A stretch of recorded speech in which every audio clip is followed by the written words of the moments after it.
नमस्कार प्रेक्षकांनो, मराठी सिरियल ह्या चॅनलमध्ये तुमचे अगदी मनपूर्वक स्वागत करते. जुळली गाठ ग ह्या मालिकेच्या 9 जुलैच्या एपिसोडमध्ये अतिशय जबरदस्त भाग जो आहे तो आपल्यासमोर दिसून येणार आहे. त्यामुळे आता व्हिडिओ शेवटपर्यंत कंटिन्यू करा, मध्ये स्किप करू नका आणि चॅनलवर जर नवीन असाल तर सबस्क्राईब करण्यास मात्र विसरू नका.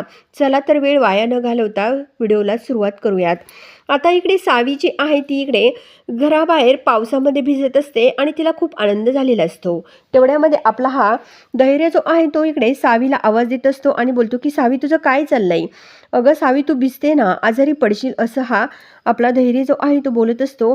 तर सावी बोलते की नाही फ्रेंड, मला खूप छान वाटतंय, असं ही सावी आपल्या ह्या धैर्याला बोलते. जो आहे तो आता 2 छत्र्या ज्या असतात त्या घेऊन इकडे सावीकडे येतो आणि स्वतःच्या अंगावरती एक छत्री आणि आपल्या सावीच्या अंगावरती एक छत्री, असं त्याने आता दोघांच्या अंगावरती छत्र्या घेतलेल्या असतात. तेव्हा आता धैर्य जो आहे तो बोलतो की सावी अगं तू भिजते, तुला कळत नाही का? तेव्हा इकडे हा धैर्य जेव्हा असं बोलत असतो तेव्हा आता सावी जी आहे ती बोलते की फ्रेंड तुला कळत नाही का? अरे मला खूप आनंद वाटतोय भिजायला आणि तू का हा छत्री घेऊन आलाय, असं पण इकडे आता सावी ह्या धैर्याला बोलत असते. आणि ती त्या पावसामध्ये खूप खुश होऊन डान्स करत असते. इतकी काही ही सावी जी आहे ती छान त्या पावसामध्ये बेधुंद होऊन नाचत असते. आणि तेव्हा मात्र इकडे धैर्य जो आहे तो बोलतो की सावी अगं छत्री राहू दे ना अंगावरती, मग तू ओली होणार नाही आहे. तर सावी बोलते की नाही, मी ऐकणार नाही आहे, असं पण इकडे सावी बोलत असते. जी आहे ती फ्रेंडला बोलते की फ्रेंड छत्रीची काहीच गरज नाही आहे. तेव्हा आता धैर्य बोलतो की हे बघ सावी, तुला थांबायचं असेल तर छत्रीखाली थांब, असं पण इकडे धैर्य बोलत असतो. तेव्हा आता सावी जी आहे ती धैर्यकडे खूप खुश होऊन बघत असते आणि पुन्हा ती छत्री जी आहे तिने ती फेकून दिलेली असते. आता धैर्य जो आहे तो हे सर्व बघतो आणि आपल्या अंगावरती जी छत्री घेऊन तो उभा असतो ती छत्री पटकन सावीच्या अंगावरती सुद्धा तो घेऊन जातो. आणि त्याच वेळेस इकडे सावी जी आहे ती धैर्यकडे बघत असते. दोघे पण एकाच छत्रीखाली आलेले असतात. तेव्हा ही सावी बोलते की फ्रेंड छत्रीची काहीच गरज नाही आहे. तेव्हा इकडे आपला हा धैर्य जो आहे तो बोलतो की तुला काही पावसामध्ये भिजून आजारी पडायचं आहे का? सर्दी झाल्यावर हॉस्पिटलला जायचं आहे का? तेव्हा सावी जी आहे ती धैर्याला बोलते की तू माझ्यासोबत असताना मला काहीच होणार नाही, असं सावी जेव्हा बोलत असते तेव्हा सावी खूप खुश असते आणि धैर्यसुद्धा खूप खुश असतो. दोघेही खूपच खुश झालेले असतात. आणि त्याच वेळेस इकडे सावी आता धैर्याच्या हातात जी छत्री असते ती सुद्धा जोरामध्ये फेकून देते आणि सावी आणि धैर्य आता दोघेही खूप भिजत असतात. तर सावी बोलते की बघ ना किती छान पाऊस पडतो, असं ही सावी जी आहे ती धैर्याला बोलते. त्यावर आता धैर्य जो आहे तो बोलतो की तू एक नंबरची वेडी आहेस. त्यावर आता इकडे सावी बोलते की मी वेडी फ्रेंड आणि तू माझा वेडा फ्रेंड, असं ही सावी धैर्याला बोलते. धैर्य आणि सावी जे असतात ते आता दोघे पूर्णपणे ओले झालेले असतात, भिजलेले असतात. आणि धैर्य जो आहे तो आता सावीकडेच बघत राहतो आणि सावी तसतशी त्या पावसामध्ये खूप डान्स करत असते. तर आता सावी जी आहे ती धैर्याला विचारते की काय फ्रेंड कसं वाटतंय मग? तेव्हा आता इकडे सावी आणि धैर्य दोघेही पूर्ण एकमेकांना मिठी मारत असतात आणि दोघे पूर्ण ओले झालेले असतात, एकमेकांच्या हातामध्ये हात देत असतात. सावी जी आहे ती आपल्या ह्या मनाशी बोलते की सॉरी धैर्य, मला तुम्हाला ह्याच क्षणी सर्व सांगायचं होतं की माझी स्मृती जी आहे ती परत आलेली आहे आणि आता लवकरच ते आपलं नातं जे आहे ते पूर्वीसारखं होणार आहे आणि तुमची पहिली सावी जी आहे ती तुमच्या आयुष्यात पुन्हा येणार आहे, असं पण सावी जी आहे ती आपल्या मनाशी बोलते. आता इकडे धैर्यसुद्धा पूर्ण ओला झालेला असतो, तो आपल्या तोंडावरून हात फिरवत असतो आणि सावी जी आहे ती धैर्यकडे बघत राहते आणि सावी पूर्ण ओली झालेली असते. आता सावी फ्रेंडला बोलते की फ्रेंड, पावसामध्ये असं कधीच एका जागी थांबायचं नसतं, मजा करायची असते, असं पण सावी जी आहे ती या आपल्या धैर्याला बोलत असते. तर इकडे सावी जी आहे ती पुढे पुढे पळत असते आणि आपला धैर्य जो आहे तो तिच्या पाठीमागे पळतो. त्याच वेळेस सावी आणि धैर्य दोघे एकमेकांच्या पाठीमागे पळत असतात आणि दोघंही आता इतका काही छान डान्स करत असतात. आणि अगदी दोघे जेव्हा एकमेकांबरोबर डान्स करत असतात तेव्हा आता वीरा जी आहे ती बाहेर येते आणि वीरा आता ह्या दोघांकडे बघते. ह्या दोघांचं नेमकं चाललंय काय हा प्रश्न ह्या वीराला पडलेला असतो.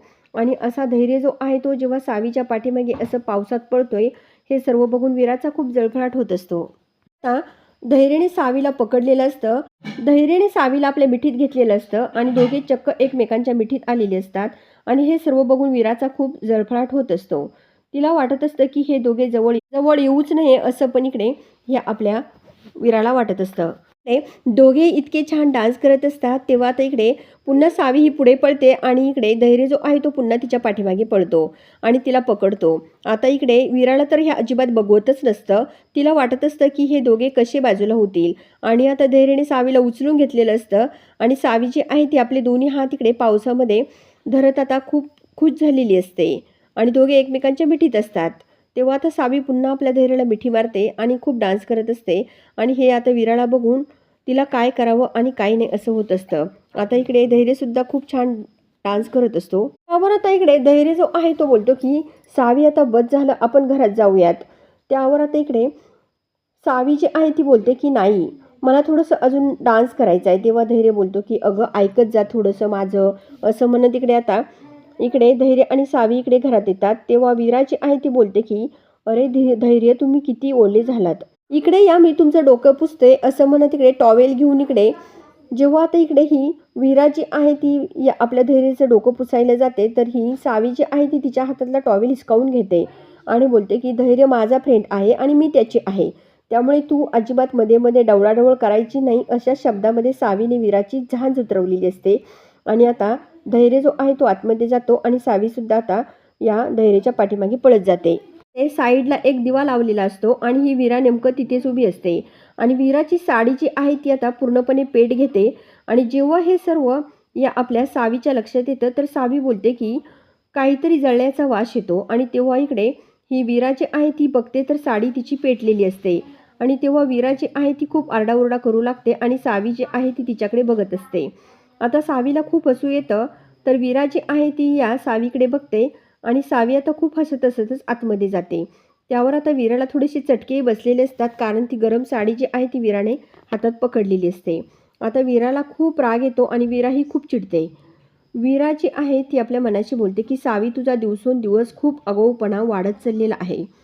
तुला जितकं उडायचं तितकं उड, परंतु एक लक्षात ठेव, दिवस माझे लवकरच येणार आहेत. तुझा लवकरच आगाऊपणा जो आहे ना तो मी जमिनीवर आणणार आहे, असं पण इकडे ही वीरा जी आहे ती आपल्या मनाशी बोलत असते. दुसरीकडे आता दामिनी जी आहे ती रूममध्ये असते आणि दामिनी इकडे तिकडे रूममध्ये बघत असते. असं बघायला मिळतं की ज्यावेळेस तिकडे धैर्य आणि सावी रूममध्ये असतात तेव्हा दामिनी तिथे जाते आणि दामिनी बोलते की तुम्ही चक्क ओल्ले होऊन आले, असं पण इकडे ही दामिनी आपल्या ह्या धैर्याला बोलत असते.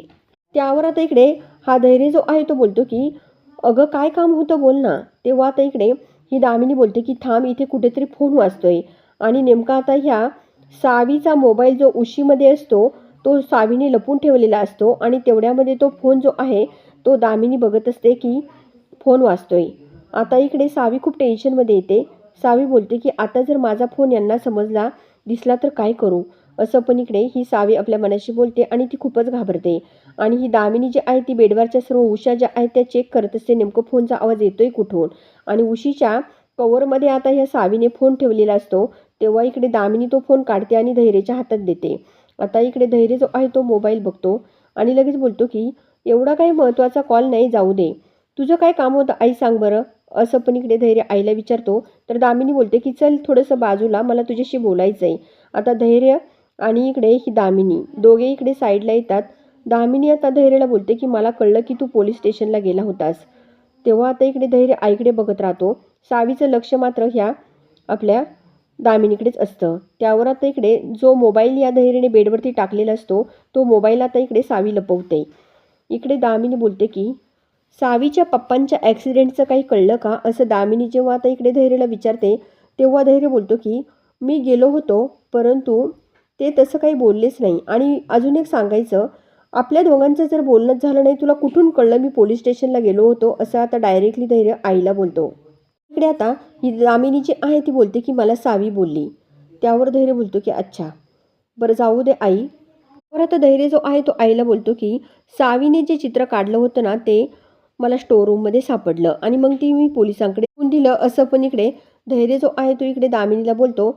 आणि जे चित्र सावीने काढलेलं असतं त्याची अजून एक प्रत असते आणि ती आता धैर्य या दामिनीला दाखवतो. तर दामिनी आता ते चित्र बघत असते, तिला खूप टेन्शन आलेलं असतं. आता धैर्य जो आहे तो आपल्या आईला बोलतो की मी त्यांना सांगितलं अशी गाडी शोधून काढा आणि मग ते गाडी शोधून काढणार आहेत असं धैर्य बोलत असतो. त्यावर आता दामिनी जी आहे ती बोलते, परंतु ही गाडी जी आहे ही तर सापडली पाहिजे ना. हीच गाडी सापडली नाही तर काय करायचं, असं पण इकडे दामिनी आता धैर्यला बोलते. त्यावर धैर्य बोलतो की नाही, मला पूर्णपणे खात्री आहे, पोलिसांनी जर शोध लावला ना तर ही गाडी नक्कीच सापडू शकते, असं पण इकडे आता ही दामिनी जी आहे ती धैर्यला बोलते. प्रेक्षकांना असं बघायला मिळतं की आता धैर्य जो आहे तो इकडे रूममध्ये आलेला असतो आणि तेव्हा सावी जी आहे ती ड्रॉइंग काढत असते. आणि तेव्हा सावी खूप सुंदर दिसत असते. तिने केस मोकळे सोडलेले असतात आणि धैर्यची नजर जी आहे ती सावीवरून हटायला तयार नसते. तो एकटक आपल्या सावीकडे बघत असतो. प्रेक्षकांनो, नेमका आता पुढे काय होणार हे बघण्यासाठी चॅनलला जरूर सबस्क्राईब करा, लाईक करा आणि व्हिडिओ बघितल्यामुळे अगदी मनापासून धन्यवाद.